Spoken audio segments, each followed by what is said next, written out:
जय हिंद।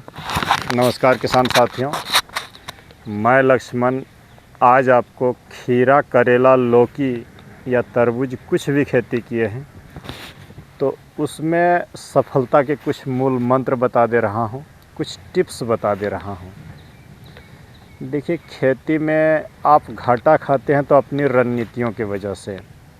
ख़ास करके मैं ये जो खीरा की खेती आपको आज बताने जाऊंगा, अगर आप दिल थाम करके सिर्फ इस वीडियो को देख लेंगे तो कभी खीरा की खेती में तो घाटा नहीं होगी। तो किसान साथियों, एकदम वीडियो को एक एक पॉइंट को समझने का प्रयास करिएगा। सबसे पहला जो कड़ी होता है किसान साथियों, वो है बीज का चयन। मौसम के अनुरूप बीजों को चुनिए, अपने इलाका के अनुरूप बीजों को चुनिए। बीज अगर आप अच्छे चुन लिए तो यहीं आपकी सफलता की कुंजी लिखी जाती है।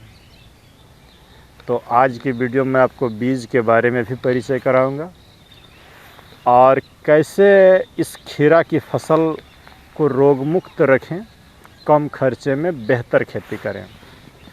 किसान साथियों, 28 दिन का एक वर्क शेड्यूल दे रहा हूँ। अगर आप खीरा की खेती में शुरुआत के 28 दिन हुमच के खट लिए तो पैसा आपके कदमों पर होगी। लेकिन अगर 28 दिन में एक भी दिन आप मिस करेंगे, एक भी काम को आप गड़बड़ करेंगे तो समझ जाइए कि आपका डूबने का समय आ चुका है। खीरा एक ऐसी फसल है जो आपको मौका नहीं देता है दोबारा संभलने का। और इसी कुछ वजहों से मैं देसी बीजों को चुनता हूँ जो थोड़ा सा आपको बचा लेता है। तो शुरुआत के 28 दिन क्या परिचर्चा करें, क्या करें, समय के अनुरूप बदलिए, बीज को मौसम के अनुसार लगाइएगा। अगर आप बरसात वाली खीरा बीज अभी गर्मी में लगा देंगे या जाड़े में लगा देंगे तो वो अच्छे नहीं होंगे। हर चीज़ का देखिए समय होता है। तो ये जो शुरुआत के 28 दिन है, आप काम क्या करेंगे? कंपनी कभी नहीं बदलिएगा जो बोल रहा हूँ। और खीरा की खेती में देखिए, अगर आप बड़े लेवल पर किए हैं तो केमिकली करना ही होगा। ऑर्गेनिकली बहुत रिस्की है, तो मैं केमिकली ही कोशिश कर रहा हूँ। तो चलिए, सबसे पहले आते हैं कि ज्यों ही आपका बीज का अंकुरण, बहुत सारी बातें बताऊंगा, लेकिन पहले 28 दिन में 4 रविवार पड़ेंगे। तो उन 4 रविवार में आप क्या स्प्रे देंगे उसके बारे में जान लें। पहला, जैसे 2 पत्ते खीरा का अंकुरण हो जाए तुरंत आप ब्लू कॉपर लेंगे 2 ग्राम, बायो-आर 303 1.5 ml, इमिडाक्लोरोपिड 1 ml। देखिए, इसी समय लाल कीड़े का अटैक होता है। हम पौधे की इम्यूनिटी को बढ़ाने के लिए बायो-आर 303 दे रहे हैं। कीड़ा और इम्यूनिटी दोनों पर ये काम करेगा। ब्लू कॉपर कभी भी खेती में वायरस नहीं आने देगा, शुरुआत में अगर आप ले रहे हैं तो आप ब्लू कॉपर 2 ग्राम, बायो-आर 303 1.5 ml, इमिडाक्लोरोपिड 1 ml पहला सप्ताह और दूसरा सप्ताह इसी चीज़ को आप इस पर मारिए। स्टिकर अच्छा सा लीजिएगा, चाहे मौसम कोई भी हो, बरसात नहीं हो कोई बात नहीं, आप स्टिकर अच्छा लीजिएगा तो दवा इन पत्तों के नीचे तक आ जाता है। तो ये पहला सप्ताह और दूसरा सप्ताह इसको मार दीजिएगा। तीसरा सप्ताह जो आप मारेंगे वो Amy star top 1 ml, Antracol 3 ग्राम और फिप्रोनिल 1.5 ml प्रति लीटर। अगर आप इसको मार रहे हैं तो लंबी अवधि तक आपकी फसल सुरक्षा होगी और अच्छे से चलेंगे, कोई रोग बीमारियां नहीं आएंगी। देखिए, हर रविवार को आपको ये स्प्रे देना ही होगा। पहला हो गया 2 सप्ताह का, तीसरा सप्ताह इसको मार दीजिएगा। चौथा सप्ताह जो आप स्प्रे लेंगे वो लेंगे आप ह्यूमिक एसिड 1 ग्राम, फिप्रोनिल 1 ml, सोफिया फंगिसाइड जिसमें मैंकोजेब प्लस हेक्साकोनाजोल रहे उसको लेंगे 2 ml और जेम्प्रो लेंगे 2 ml। दे करके आप स्प्रे कर दीजिए। एकदम टेंशन फ्री रहिए। जो अभी तक 4 सप्ताह का स्प्रे हो गया, 5वां सप्ताह का जो आप स्प्रे बता दे रहा हूँ वो करजेट 3 ग्राम, फ्लिक्स सुपर 3 ग्राम, काइट 1 ml, ईसा बियॉन 2 ml। आप ये पांचों स्प्रे को अदल बदल घुमा फिरा करके मारिए और खीरा में कोई चीज़ ना लगेंगे। जब फ्लावरिंग हो जाए तो वो शुरुआत के 2 सप्ताह वाला ब्लू कॉपर अब नहीं लेना है। यही 3 एमी स्टार टॉप, ये जम्प्रो और फ्लिक्स सुपर, यही 3 को आप अदल बदल करके मारते रहिए। फसल अच्छे होंगे, सुंदर चलेंगे। यही पेज को मैं आपको बीज के साथ देने के वादा किया था, लेकिन सोचा क्यों इतना स्वार्थी बनूं, चलिए आपको बता दे रहा हूं। तो यही 5 सप्ताह का स्प्रे शेड्यूल हो गया जो आपकी जीवन को बदल सकता है, ये मेरी गारंटी है। आगे बढ़ते हैं किसान साथियों। ये तो मेरा हर रविवार का आपका स्प्रे शेड्यूल बता दिए, बाकी बीच में आप पोषण भी तो देना है ना। 4 दिन काम करने में 28 दिन काम करने की बात कर रहा हूँ। सोमवार, बुधवार और शुक्रवार, ये दिन आप नोट कर लीजिए कि पहला सप्ताह के सोमवार को जो है आप क्या करेंगे। 19-19 लेंगे 2 ग्राम, ह्यूमिक एसिड 1 ग्राम और बायोवीटा 2 ml, इसका स्प्रे देंगे और जड़ में भी चलाइएगा। एकड़ में जो है आपका 1 किलो 19-19, 200 ग्राम ह्यूमिक एसिड, 200 ml बायोवीटा, माने पानी के साथ जड़ में चला दीजिए। बुधवार को आप कैल्शियम और बोरॉन जो 11 मिला नाइट्रोबोर है उसको पानी के साथ चलाइएगा। शुक्रवार को मैग्नीशियम और जिंक। ये मैंने जो सोमवार को है 19-19 ह्यूमिक एसिड और बायोवीटा का स्प्रे और ड्रेंचिंग। बुधवार को इस तरह से आप जड़ में मैग्नीशियम, कैल्शियम और बोरॉन, और शुक्रवार को मैग्नीशियम और जिंक। आपकी फसल जिस दिन एकदम ये जान ले 18 दिन की हो, सेकेंड वीक में 15 दिन के लास्ट जब 18 दिन के आसपास पहुँचे तो हाइब्रिड खाद ज़रूर चला दीजिएगा, अगर जीवन बदलना है तो। नहीं बदलनी है तो आप ये वाटर सोल्यूबल पर डिपेंड रहिए, घाटा खाइएगा। तो 18वें दिन पर आपको चलाना है हाइब्रिड खाद। मेरी बातों को एकदम गौर करके सुन लें। आप सेकंड सप्ताह का जो रविवार को तो आप दिए बोले तो ये ब्लू कॉपर, बायोआर 303 और इमिडा, तो सोमवार को आप देंगे कैल्शियम और बोरॉन, जड़ में चलाइए। और बुधवार को जो है आप 05234 बायोवीटा ह्यूमिक एसिड 3 किलो प्रति एकड़ के हिसाब से जड़ में घोल करके आपका ह्यूमिक एसिड 200 ग्राम, बायोवीटा 200 ml जड़ में चला दीजिए। स्प्रे भी इसका ले लीजिएगा। देखिए, अगर ये फुनगी आपका सुपर बढ़ता रहे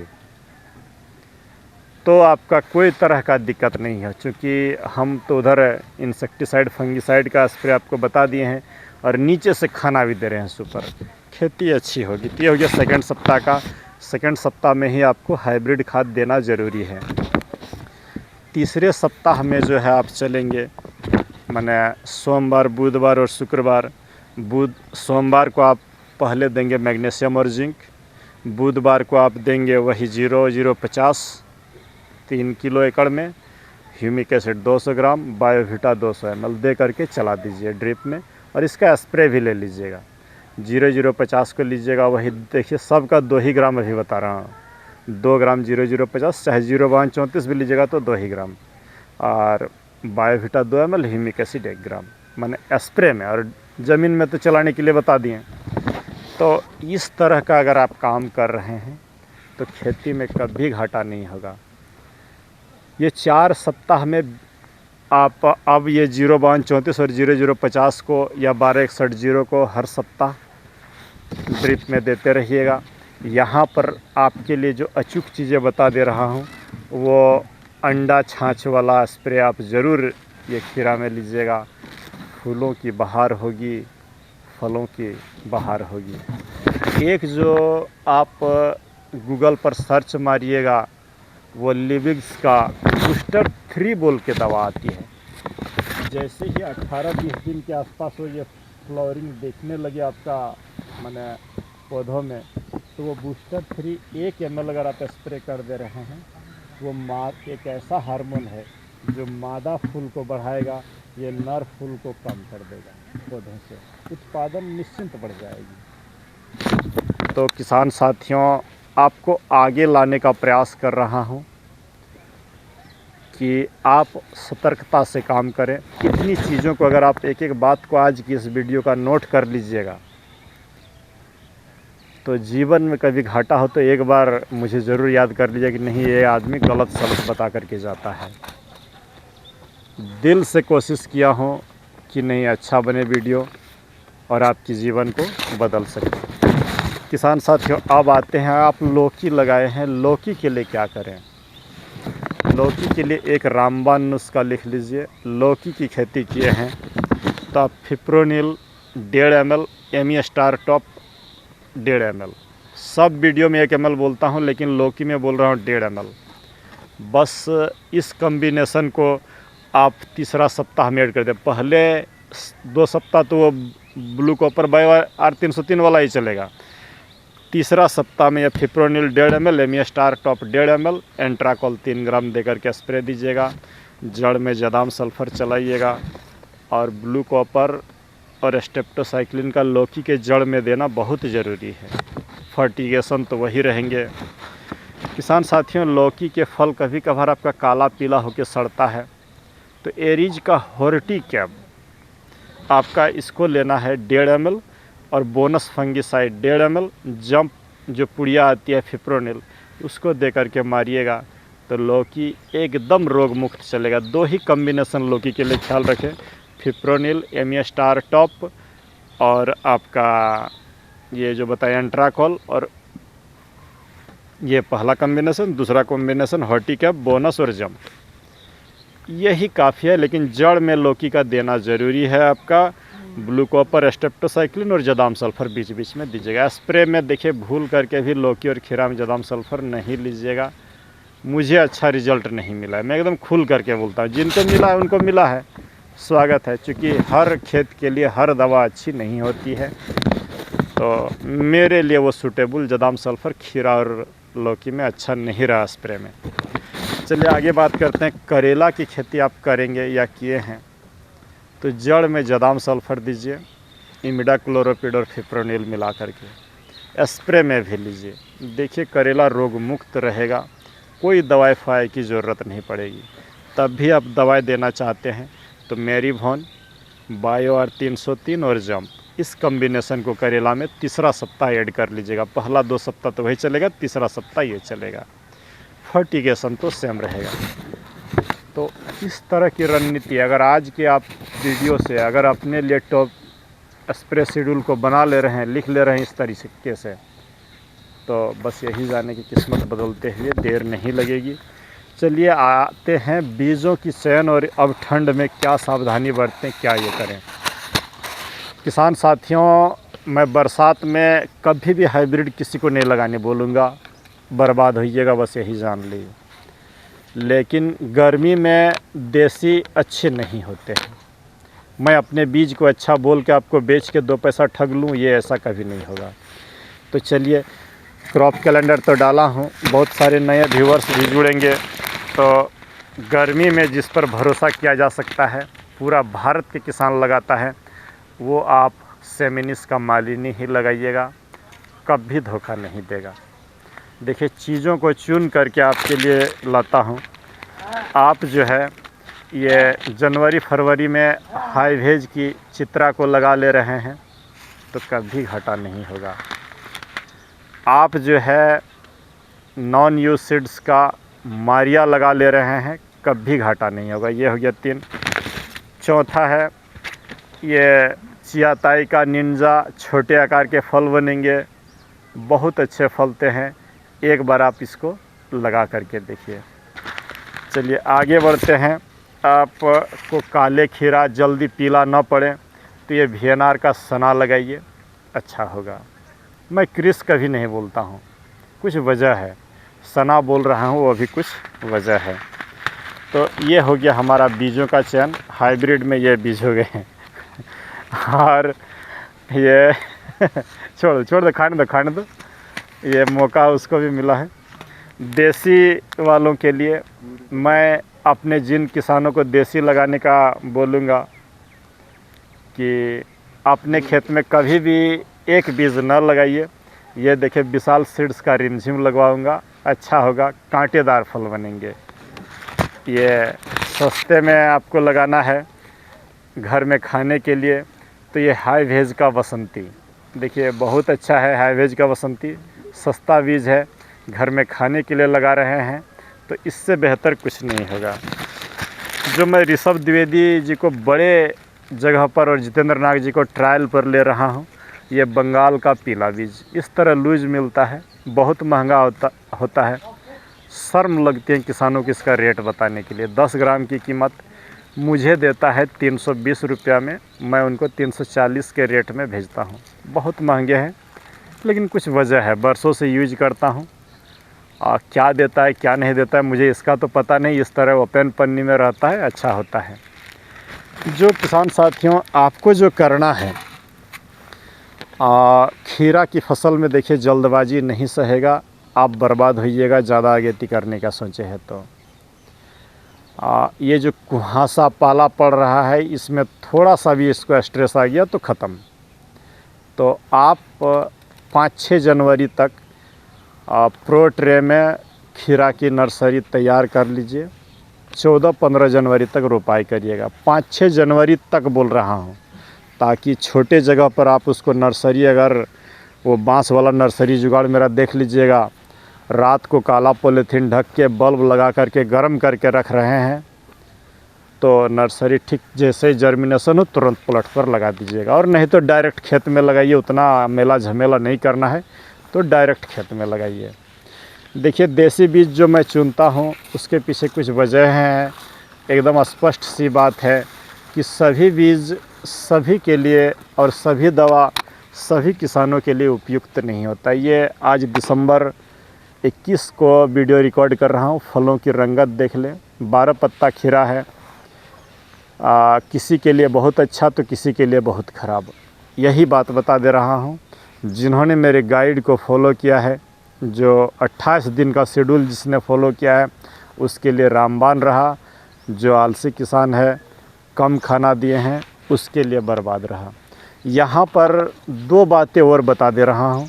खेती जब भी आप करें, कभी भी खीरा की खेती में कोई फसल लगी हुई है और कम पोषण में करना चाह रहे हैं, तो यही आपकी गड़बड़ी है। खीरा को हुम्मच के खाना चाहिए, तो पहले खेत की अच्छी तरीके से पुराने फसल को हटाएं, साफ़ सुथरा करें, खेत को जोताई करें, मिट्टी में ऑक्सीजन का संचार हो, गोबर की खाद लगाएं, एसएसपी डीएपी लगाएं, मेड़ बना करके खाना दे करके तभी करें। किसी फसल के साथ ये नहीं सहता है, अपनी माने ये बोले तो दादागिरी नहीं सुनता है। ये कांटों को देख लें, बहुत अच्छा है स्वाद में, लेकिन अगर आप खाना नहीं दे सके हैं तो मैं अपनी गलती स्वीकार करता हूं कि मैं ख़राब बीज दिया था, लेकिन बहुतों लोगों का बहुत अच्छा उत्पादन हुआ। अब आपकी मर्ज़ी, आप देसी चुनेंगे या हाइब्रिड चुनेंगे। मेरा काम है खुल के बताना, आपका काम है अपने लिए रणनीति तैयार करना। अगर वीडियो अच्छी लगी हो, आपके जीवन को बदलने में सक्षम लगता हो ये सब रणनीतियाँ, तो किसी एक किसान को ज़रूर शेयर करिएगा। हर बार यही बात बताता हूँ कि शेयर ज़रूर करिएगा। मैं नहीं कहता हूँ कि कभी मेरे चैनल को सब्सक्राइब करिए, मत सब्सक्राइब करिए। आप उन आलतू फालतू चैनलों को देखते रहिए जो आपको लंद फंद बताएगा, इधर से घुमाएगा उधर से घुमाएगा, और अपना खेती को बर्बाद करते रहिए।